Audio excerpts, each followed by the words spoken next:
Welcome to Community Health Watch. My name is Curlene, your host, and I'm here with the beautiful Cindy Hernandez and Wanda Kumar, who's here to talk about Cindy, who was diagnosed several years ago in 2007 with lupus. Cindy calls Wanda her angel. Wanda and Cindy met at Dr. Pearlstein's office. And I want to say welcome. Welcome to both of you. And thank you so very much for being here and telling the world of this disease and that it's not a death sentence. So I'm going to start with you, Cindy. Cindy, tell me a little bit about you. Who are you? Who is Cindy? Tell me how you all started with this. Well, my name is Cindy. I was diagnosed with lupus at the age of 14 in 2007. I just graduated from St. Francis College. I'm in massage therapy school now. Have future dreams of becoming a pediatrician. We're going to switch real quick to Wanda Kumar. Hi. Wanda and Cindy met at Dr. Pearlstein's office. Where's his office? He's in New York Presbyterian Hospital, Weill Cornell Medical College, and he practices in pediatric nephrology. And with Cindy's case, lupus attacked her kidneys, so that is why he got involved in her. How did you guys meet? Well, we really never really met until much later because I am manning the phones, I answer the phones, and I really mostly talked with her mother until recently where Cindy now is becoming an independent young lady and now is taking charge of her care instead of her mother, because I had more contact with her mother than with Cindy in the beginning. Cindy, take me back to how did you know that you had lupus? When did this all happen? Did you just wake up one day and oh my God, I don't feel well, I have a headache and I have to call into school and not coming in? Did you have a lot of absences from school? How did this happen? I did. I didn't wake up and know I had lupus. It was kind of a prolonged period where I was misdiagnosed. I wasn't getting proper information. They kept saying a lot of the symptoms were just because I was in adolescence. I was a little overweight at the time. So they dismissed me until I had an MRI done, and they found that my kidneys had failed. And even at that point, they still didn't diagnose me with lupus until I transferred to Presbyterian Hospital, had a kidney biopsy done, and they said the kidney failure was due to lupus. But when did this all start? Was it in, how old were you? When did this start? I was 14 when I started getting the symptoms. I was losing my hair, I was moody, I had a lot of protein in my urine. I didn't want to get up and leave, but I didn't want to miss any material, but it came to the point that I couldn't take it anymore. So they called an ambulance, and I was rushed to the emergency room, and they dismissed it as abdominal pain. It was a muscle spasm. So at that time you had a pediatrician, is that right? Yes.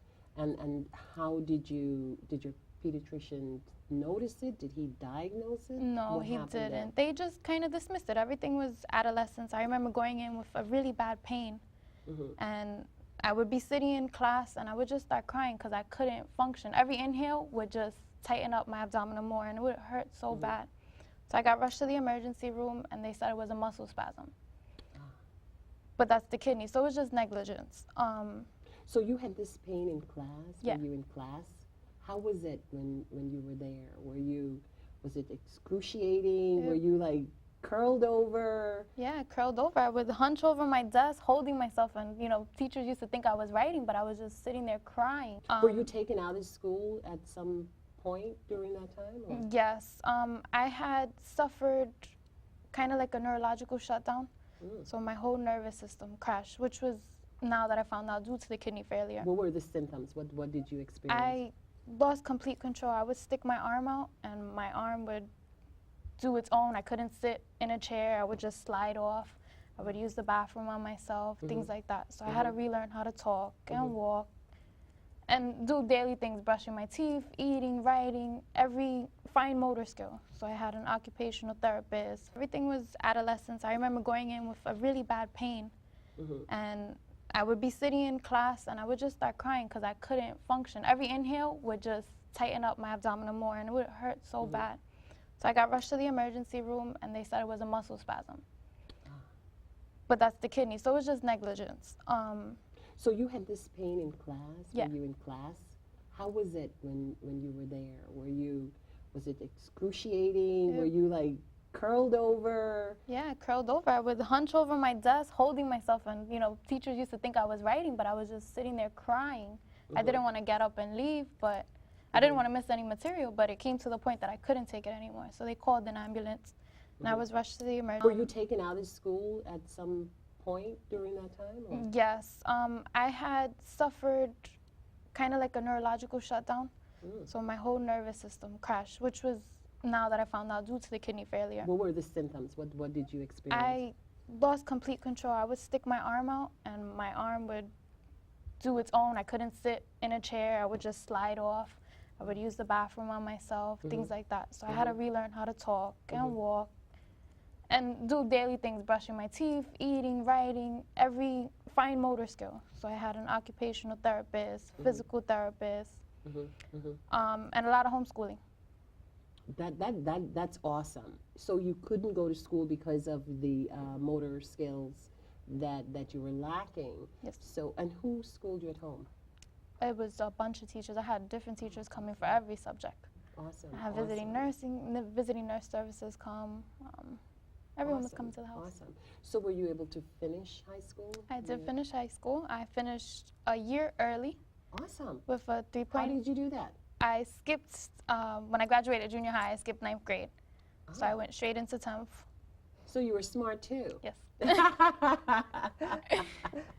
So now you've graduated from high school. Take me through, were you able to go to college? Yes, I did. I received my transplant, my kidney transplant. Oh, you had a kidney transplant. I did. Tell me more about that. I had that my junior year of high school. Okay. Which would have been my really second year of high school since I did skip. My mom gave me her kidney. Oh. It was a year process until she was able to give me her kidney with all the blood work and everything they went through. After the transplant, my lupus went into remission. Wanda, could you tell me a little bit more about this? How much do you know about this transplant?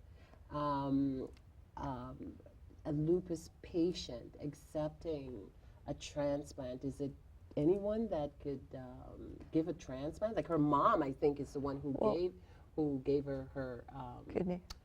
her kidney, one of her kidneys, but Well, they do a lot of testing before. First, they have to make sure she's compatible to give a kidney. So they do a lot of immunogenic testing to make sure that they, first of all, the blood type most likely has to be the same. So if she's an A and she's an A, then they'll give it. Then there's the universal donor. I'm not medical, expert on that, but there is some where they could actually give their kidneys universally, but they can't get a kidney from anybody else. They have to be specific to I think it's the O. So I don't want to get into that. But the donor also has to go through a lot of medical testing to make sure that they're healthy to give their kidney. Once they said, yes, you're a good donor to give the kidney, then they have to be medically cleared to be able to give the kidney. So even though that it was her mom, and we knew it was a match, that it was going to be a match, the mom to us seemed healthy. Right. It wasn't necessarily that she could have done it. Right. She has to go through a whole slew of testing to be sure. Cardiologist, the gynecologist, making sure that she doesn't have high blood pressure, diabetes, or even herself has, let's say, breast cancer. It happened where one particular person wanted to donate the kidney, and it turned out she herself was not well and needed herself medical treatment, so she could not give the kidney. Also, if you have certain diseases, they test for AIDS to make sure that the person doesn't have AIDS or other infections before you can give the kidney. So, Cindy, now you were diagnosed, you're ill, you're at home. did you have a lot of friends? What happened with your friends? Because I'm thinking that you're weak and sometimes you could probably hardly talk. Did you have a lot of friends? How was your friends towards you? I did have friends. They were really understanding. It was really my friends from junior high school, though, because I had just started high school, and that's when I was diagnosed. So I hadn't really made friends with the sophomores at the time. It was an older group. It's intimidating, you know, being so young, of course. But a lot of my junior high school friends would come to the house and hang out with me. And it wasn't, they never banished me or took me as something that I wasn't. I was still Cindy. I was just a little weaker, so couldn't play certain games, couldn't stay up too late.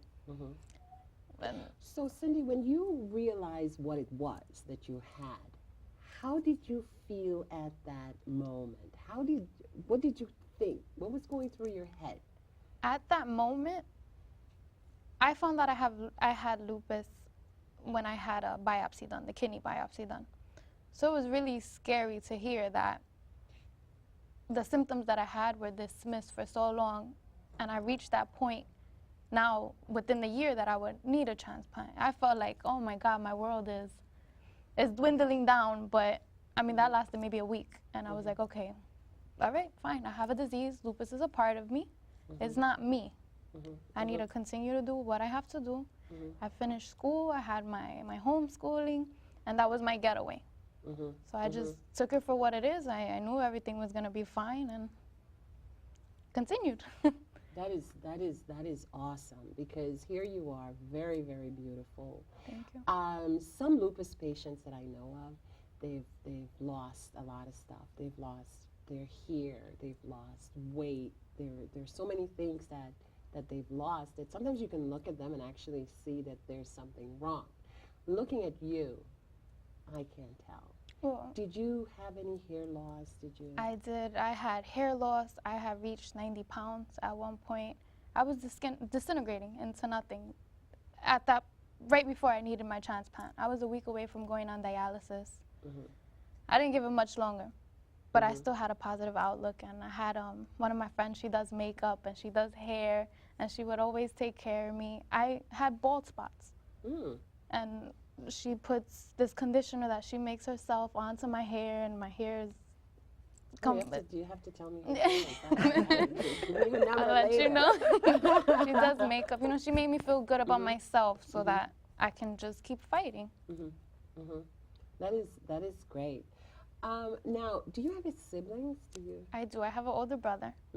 He's in Maryland. He just finished from the Coast Guard. He's out there, police officer now. So he has his own little family. I have a niece. How old is your niece? She's turning 5 in a couple days. What's her name? Jaden. So now take me through your college years. What happened there? You couldn't be homeschooled anymore. No. Your lupus was in remission. And what happened there? College made up for what I missed in high school. As soon as I graduated from St. Francis. It's in Brooklyn. So as soon as I got into the school, I got involved in everything. I was in student government. I was in Charlotte de Lupus in Presbyterian Hospital. I received confirmation with my college, the campus ministry. Awesome. I studied abroad twice. Where did you go? Italy both times. Wow, that's awesome. Yes. I worked for student activities. I worked for special events. I was just everywhere on campus. Everywhere. It was beautiful. We did the walks, the cancer walks, the lupus walks. I had everyone from the school come out with the banners and the colors and just represent and support. I also heard that you received a citation or an award from President Obama. Tell me about that. That was from high school for maintaining my GPA. Had a 3.95. How did you do that? By the grace of God. It really was. School was my getaway, so that's what I concentrated on. Yeah. And I maintained. So was it a surprise when you got the award, or? Of course, it was Obama.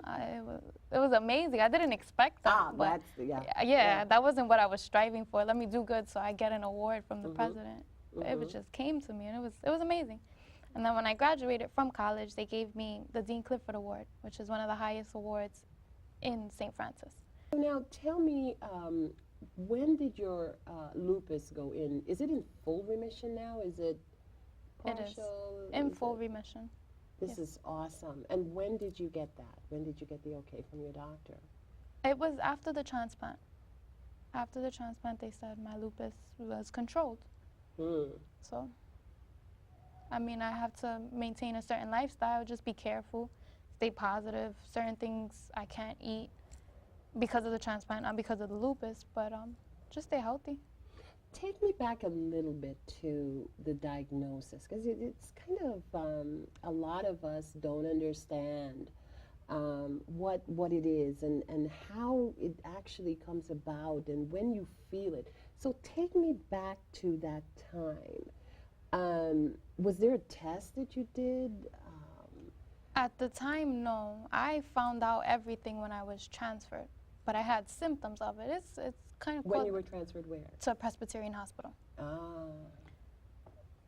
I had symptoms though. I had the protein in my urine, the mood swings, the loss of hair. I was very weak, always fatigued because of the anemia. Wanda, tell me, do you guys see a lot of children her age where we have kids who could be, maybe they are misdiagnosed? That, you know, is there an easy test that we can do? Something?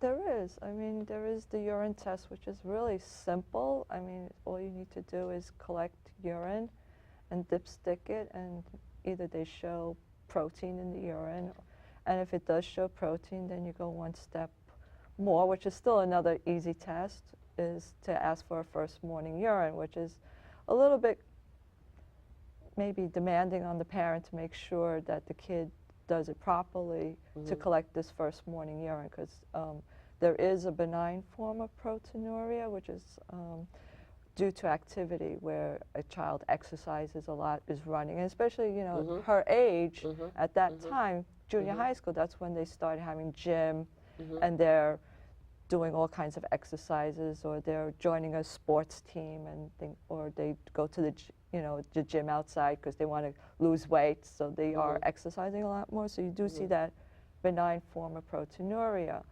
But if the first morning urine shows protein, then it's not due to the benign form, but it's something more serious, which then they need to forward the child to a nephrologist to find out exactly what's going on with the kidney, because there's a lot of diseases that cause proteinuria. And so, you know, lupus is one of them, but there's focal segmental glomerulosclerosis. There are, you know, many other diseases that there's even something that's due to strep, which can cause also. But Cindy, I don't know how long you went on before, how many years or days or months that you actually went on before someone says, this child is really, really sick and we need to look more. Well, it was 14 years. I presented with the symptoms. I was a child, maybe 4 or 5. They found the protein in my urine, and it was all dismissed. And then I would gain weight, so that's when they said, okay, it's because she's chunky. I was anemic. Okay, that's why she's fatigued. Maybe she needs some more friends, or, you know, for the mood swings. It was all dismissed, but it was years. It progressed until the point where my kidneys failed. So it was going on for a while. So I also understand that you had an MRI done. Yes. At what point was this done? I was again rushed to the hospital, and my pressure was 160 over 100.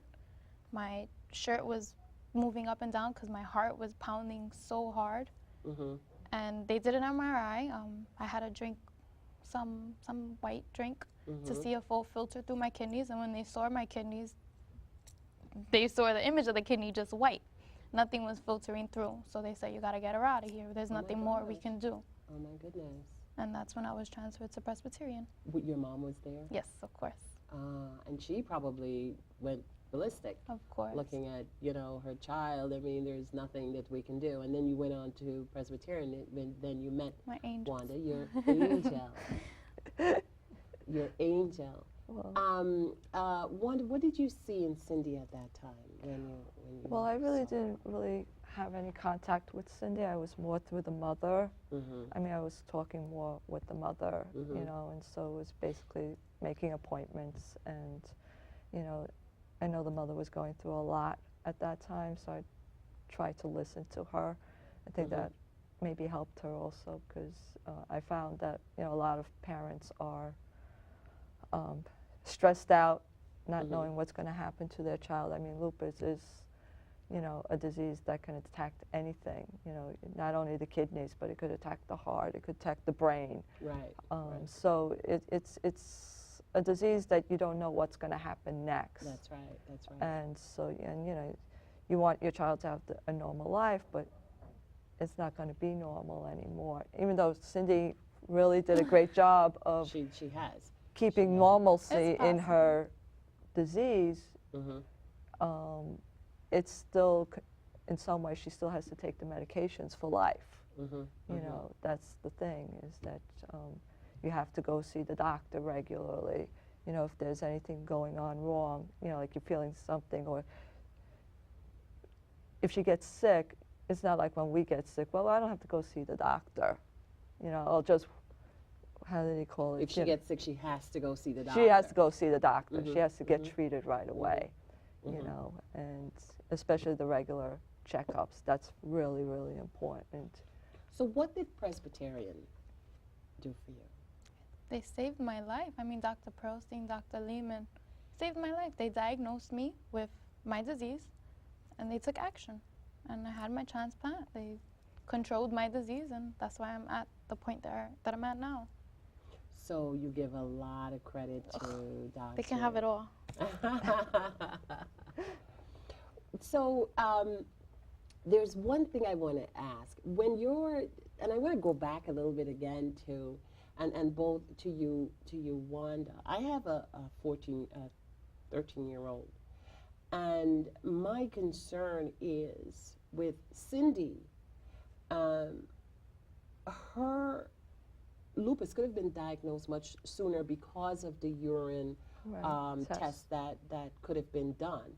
And I know that we don't do a lot of, every time my son goes to the doctor, I don't even think that he gets a urine test on an annual basis. They don't. Is it, do you think it is a cost base? Why do Yeah. you think that is?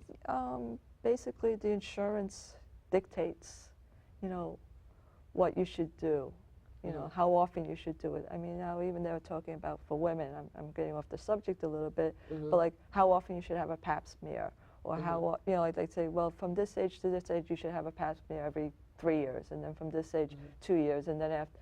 So, but personally, I think I should have a pap smear every year. Yes. Yes. And the thing, I think urine tests should be done yearly, regardless if you have symptoms or no symptoms, because it is a silent disease. Kidney disease is silent for a long time until it gets to the point where Cindy got to that point where it starts revealing itself.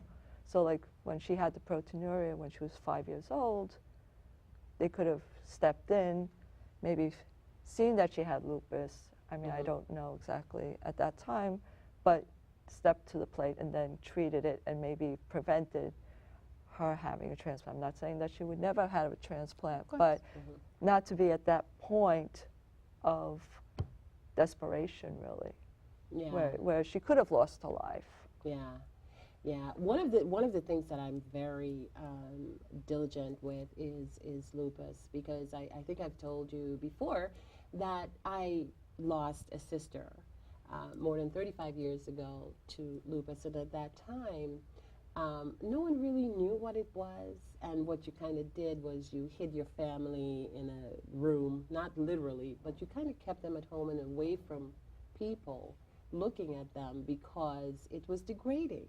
The hair loss, the skinniness, the blotchy of the skin, and the whole bit. And eventually we lost her to lupus. And I am so happy that today that doesn't have to happen anymore. Right. Because you are evident that this does not have to happen anymore. So thank you for joining Community Health Watch, and please come again. And I thank you, Wanda, Wanda G, Wanda L. I thank you very much for joining us. And I thank you, Cindy, and we will talk again. Thank you. Thank you. Thank you.